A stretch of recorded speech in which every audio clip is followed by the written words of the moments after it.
Hello, welcome to Design Your Life podcast. This is your host, Dennis, and this is going to be our last episode for our series on 7 perspectives of effective leaders based on the book by Daniel Harkavy.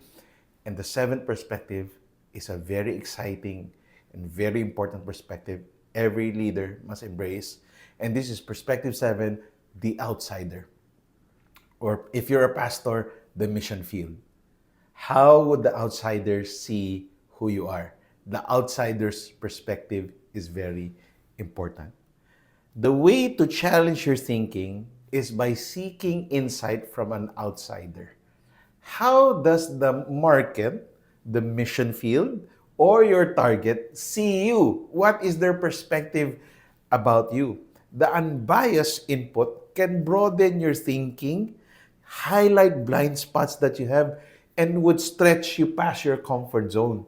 Right? Kasi pag insider ka na, matagal ka nang nasa inside, you're doing the same things over and over again, and then you can already see with fresh eyes. You need an outsider's perspective. Outsiders are people outside your organization that wants you to succeed. It can be a consultant that you hire, a leadership coach, somebody that you want to observe in your organization or your team, how things are being done. In the business world, they hires an outsider to see and to give feedback on the culture and the environment of the workplace. I think this is very important, not just for business people, but also for pastors and church leaders. You need to have an outsider perspective. I am refreshed every time I visit another church and I get to see how things are done. It gives me a fresh perspective on the changes I need to do when I go back to my own local church. It is the same way when there's a business and you go to your competition and you observe. Sabi nga nila, si Sam Walton of Walmart would visit his major competitions and go around and shop in their department stores and go back and share best practices that he has observed with his competition. This is part of how you should lead. There needs to be an outsider's perspective. Leaders must actively seek and develop this trusted relationship with a few outsiders who will communicate their observations with complete and unfiltered candor. As in, sabihin mo na sa akin anong kailangan sabihin. Truth, even when it hurts. You need those kind of people. Be open for those feedbacks. No, tanong mo, anong observation mo sa amin? Nakita mo. I love doing that. I just did that 2 weeks ago. So we had this new businesswoman from church and I told her, what's your observation about Victory Makati? She smiled and she said, are you ready? I said, I'm ready. Give it all you've got, even when it hurts. And you know, some of her observations really hurt a lot. But I had to go back to our executive team and said, these are the things that she has observed. This is something that we need to work on. Have an outsider's perspective.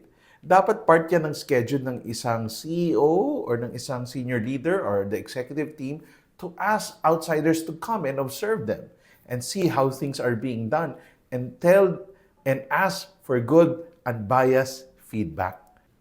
Now, here are some potential blind spots for perspective number 7. Okay? We have to rely on outsiders in good times and bad times. Not only in bad times. Some naman not only in good times. Now, we tend to get outsiders if there's a problem. Or if things are going well lang. Then, papa-observe tayo. Then, you get, what? Biases. Kasi, nakita nila yung maganda pa. Get them also in good times or bad times. Depends. Then, give the outsiders the permission to speak and see the bigger picture. If you have a budget for consultants to go around and check you out, please make sure it's not just a 3-hour meeting or a 1-day observation. Let it be a week, 2 weeks, 3 weeks. The longer, the better. Why? There's more now data, qualitative research that happens when they observe on a longer time period. Right? So also in good times, When sometimes naman pag good times, ano tayo guards down. They get to see the real culture that we have. That might lead to bad times. So good to have a consultant not also just in bad times, but also in good times. Okay? Don't hold back. Be open and vulnerable. Okay? Uh, if you hire somebody or tell somebody to come and observe you, tell them the big problem. Wag mo nang i-sugarcoat. Mas maganda alam nila. In fact, this practice gives you a practice of self-awareness. Aware ka ba talaga sa nangyayari sa organisasyon mo? Or good things are always happening when you know the numbers and the results and the anecdotes show that things are not really doing well. So be very open. Be vulnerable. Sabihin mo ano nasa loob mo. Sabihin mo talaga ano yung struggle. Kaya ka kumuha ng consultant. Kaya ka kumuha ng coach. Because you need somebody to help you with that. And then, you have to look for challenge. How can I become better? Right? Ang outsider's perspective, masakit siya. Masakit siyang tanggapin talaga. No? And I've received feedback from outsiders. And sometimes it really pains me why it hurts my ego and my pride as a leader, especially when you're growing. Yung akala mo tama na ginagawa mo, tapos may nakita pa silang mali na ginagawa. Or it would take you out of your comfort zone. I was talking with a businessman who hired a business coach. And ang challenge sa kanya ng business coach niya, you want your business to go to the next level. Number one, you have to clean all records and pay right. I know the government makes it hard, but you have to pay right. But the second challenge was something more, mas mahirap daw for that person. Sabi niya, my coach told me I need to read books. And then I told him, I've been saying that to you for the longest time because you have limited vocabulary. You cannot express yourself. A leader needs to learn how to express himself or herself. Now, that takes an outsider to do it. Pag nakita niya, ganito siya makipag-meeting, parang sobrang magulo.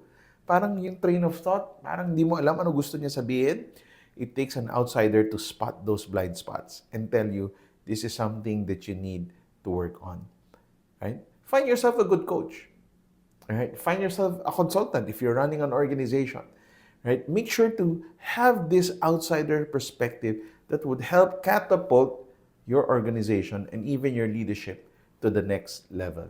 I'm gonna end here. Alam ko marami tayong kailangan i-process. If you need to watch the video from beginning to end, so this is like 6 videos in total, to help you discuss it with your executive team, discuss it with the core team that you have on how you can better build your leadership and your organization's health, because this is very important. When you change, remember this, hundreds of lives are affected, not just you. It's the people working under you and even their families on the long run. So, healthy talaga na may gawin tayo dito. No? Na hindi lang to another learning experience for you, but this is something that would challenge you. Sabi ko nga, and that's my ending. Look for challenge. I'm challenging you now. Become better at what you do. Become a better leader this year. All right? Read more books. Hire a coach. Get a consultant. Right? Find ways to get out of your comfort zone. Focus on your strengths. Marami pang iba. All right? But make sure to get to review these videos that I've dished out.